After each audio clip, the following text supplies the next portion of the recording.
राधे राधे। श्रीमद् भागवत गीता के पहले अध्याय के श्लोक 55 श्लोक। श्री भगवान उवाच प्रजहाति यदा कामन सर्वान् पार्थ मनोगतान् आत्मन्येवात्मना तुष्ट स्थिति प्रत्यज्ञस्तत् दोच्यते। इस श्लोक का अर्थ है कि भगवान श्री कृष्ण अर्जुन के प्रश्नों का उत्तर देते हुए स्थित प्रज्ञ व्यक्ति के लक्षणों को विस्तार से समझाते हैं। वे बताते हैं कि स्थित प्रज्ञ वह है जो अपने मन के समस्त इच्छाओं का त्याग कर देता है और आत्मा में ही संतुष्ट रहता है। इस श्लोक में श्री कृष्ण ने स्थित प्रज्ञता का पहला और सबसे महत्वपूर्ण गुण बताया है। स्थित प्रज्ञता का पहला गुण इच्छाओं का त्याग करना होता है। श्री कृष्ण ने समझाया कि मन में उठने वाली इच्छाएं ही अशांति और बेचैनी का कारण बनती है। इच्छाएं मनुष्य को बाहरी भौतिक सुखों की ओर खींचती है। जब इच्छाएं पूर्ण नहीं होती है तो व्यक्ति दुखी हो जाता है। इच्छाओं के त्याग से ही स्थिरता और शांति प्राप्त होता है। मन को शांत और स्थिर करने के लिए ध्यान का अभ्यास करना चाहिए। भौतिक सुखों और वासनाओं से दूर रहकर आत्मा में स्थिरता प्रदान करना चाहिए। स्थित प्रज्ञ व्यक्ति बाहरी चीजों में खुशी नहीं खोजता, वह अपने आत्मा में ही संतोष का अनुभव करता है। उसे बाहरी वस्तुओं की आवश्यकता नहीं होती। आत्मज्ञान प्राप्त करने वाला व्यक्ति हमेशा संतुलित और शांत रहता है। उसकी खुशी किसी बाहरी चीज पर निर्भर नहीं करती। अर्जुन अपनी जिम्मेदारियों और भावनाओं के बीच फंसे हुए थे। वे अपने रिश्तों, युद्ध के धर्म के बीच में असामंजस्य स्थापित नहीं कर पा रहे थे। श्री कृष्ण का यह ज्ञान अर्जुन को अपनी इच्छाओं से परे जाकर अपने कर्तव्य को समझने में मदद करता है। यह श्लोक अर्जुन को यह सिखाता है कि इच्छाओं और मोह को छोड़कर अपने धर्म का पालन करना ही सच्चा जीवन है। स्थित प्रज्ञ व्यक्ति जीवन में किसी भी परिस्थिति में विचलित नहीं होते हैं।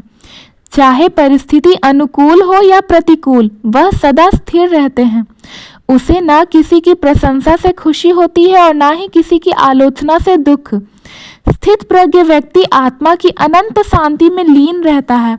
वह बाहरी सुखों को तुच्छ मानकर आत्मा की ओर उन्मुख रहता है।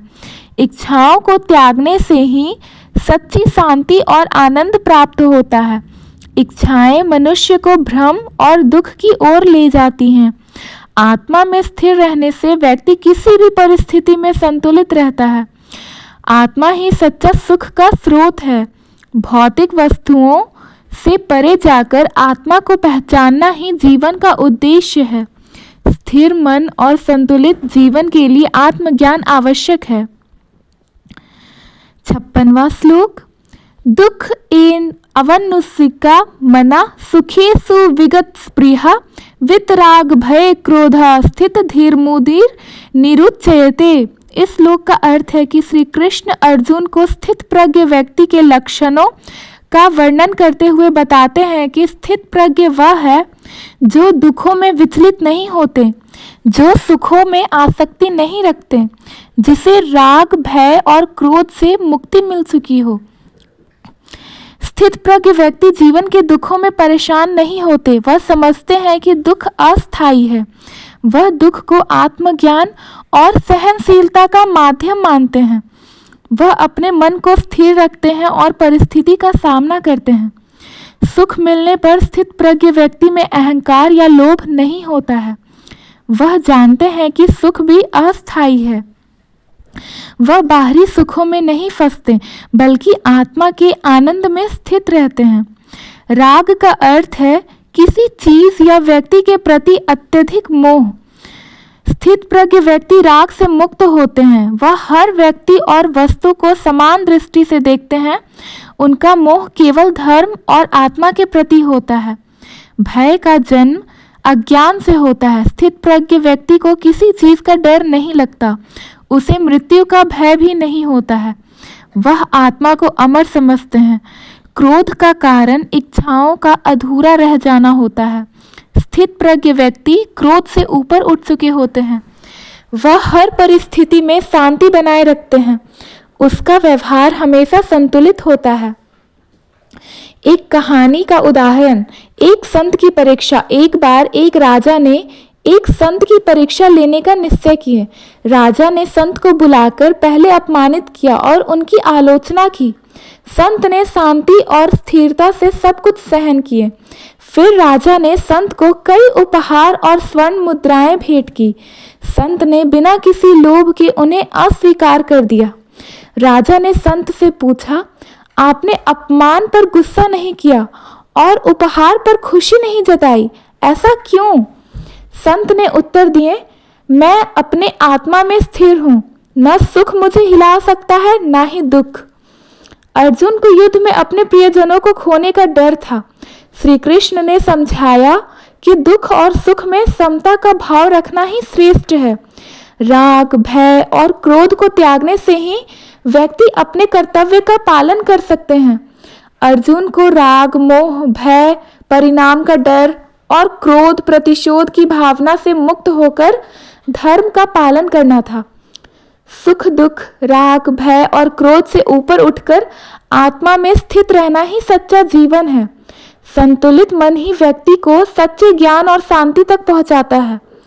आत्मज्ञान से व्यक्ति राग, भय और क्रोध पर विजय पा सकता है। यह ज्ञान हमें हर परिस्थिति में संतुलित और शांत रहने में मदद करता है। यह श्लोक हमें सिखाता है कि सुख, दुख, राग, भय और क्रोध से मुक्त होकर आत्मा में स्थिर रहना ही जीवन की सच्ची सफलता है। 57 श्लोक। यह सर्वत्रानभि स्नेहस्ततः प्राप्य शुभाशुभम नाभिनंदन्ति न द्वेष्टि तस्य प्रज्ञा प्रतिष्ठिता। इस श्लोक का अर्थ है कि भगवान श्री कृष्ण इस श्लोक में अर्जुन को समझाते हैं कि स्थित प्रज्ञ व्यक्ति किसी भी प्रकार के परिणाम से अप्रभावित रहते हैं। वह शुभ, सुखद और अशुभ, दुखद परिणामों में समभाव रखते हैं। वह किसी भी अत्यधिक प्रेम या द्वेष में नहीं फंसते। ऐसी स्थिति में उनकी प्रज्ञा स्थिर रहती है। इस श्लोक में भगवान श्री कृष्ण समभाव और निष्कामता का महत्व स्पष्ट करते हैं। स्थित प्रज्ञ व्यक्ति किसी दुखद और सुखद परिणाम को लेकर उत्साहित और दुखी नहीं होते। वह समझते हैं कि यह क्षणिक है। उनकी प्रसन्नता आत्मा से जुड़ी होती है। वह किसी उपलब्धि को अपने अहंकार का कारण नहीं बनने देते। जब जीवन में कठिनाइयां या विफलता आती हैं तो स्थित प्रज्ञ व्यक्ति निराश नहीं होते। वह जानते हैं कि हर परिस्थिति अस्थायी है।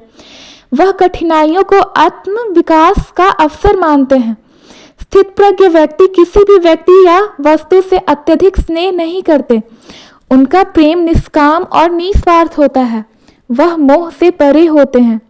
द्वेष, घृणा से मुक्त होकर वह किसी से ईर्ष्या या शत्रुता नहीं रखते। वह सभी को समान दृष्टि से देखते हैं। समभाव जीवन को शांत और संतुलित बनाता है। यह आत्मा की स्थिरता और ज्ञान का प्रतीक है। एक कहानी, संत और उनका चोर शिष्य का उदाहरण। एक संत के पास एक शिष्य थे जो चोरी करते थे। संत को पता चला कि शिष्य चोरी कर रहा है। उन्होंने क्रोध नहीं किया बल्कि उसे समझाया। शिष्य ने कहा, गुरुदेव, मैं चोरी करना नहीं छोड़ सकता। संत ने फिर भी उसे अपने पास रखा। कुछ समय बाद शिष्य ने संत के प्रेम और समभाव को समझकर अपनी बुरी आदतें छोड़ दी। संत ने स्नेह और द्वेष से ऊपर उठकर उसे सुधारने का प्रयास किए। अर्जुन को समझाया गया कि युद्ध में उसे शुभ अशुभ परिणामों से अप्रभावित रहना चाहिए। चाहे विजय हो या पराजय, उसे समभाव रखना चाहिए। रिश्तेदारों और प्रियजनों के प्रति मोह स्नेह छोड़ना चाहिए। मोह युद्ध के धर्म से विचलित कर सकता है। केवल कर्तव्य का पालन करे, फल की चिंता ना करे। शुभ अशुभ के प्रति समभाव रखने से ही ज्ञान और शांति प्राप्त होती है। यह श्लोक हमें सिखाता है कि जीवन में संतुलन बनाए रखना आवश्यक है। बाहरी परिस्थितियों से अप्रभावित रहकर ही हम अपनी आत्मा के निकट पहुंच सकते हैं। निस्वार्थ प्रेम और द्वेष से मुक्ति ही मन में शांति प्रदान करती है। समभाव से व्यक्ति हर परिस्थिति में शांति अनुभव करता है। शुभ और अशुभ परिणाम केवल जीवन के हिस्से हैं। स्नेह और द्वेष से मुक्त रहकर ही व्यक्ति स्थिरता प्राप्त कर सकता है। यह श्लोक हमें समभाव और निष्कामता ही जीवन को शांत और सफल बनाने का सीख देता है। हर परिस्थिति में स्थिर रहना ही स्थित प्रज्ञ व्यक्ति का स्वभाव होता है। अगर आपको यह कहानी प्रेरक लगी तो इसे लाइक करें, हमारे चैनल को सब्सक्राइब करें। धन्यवाद।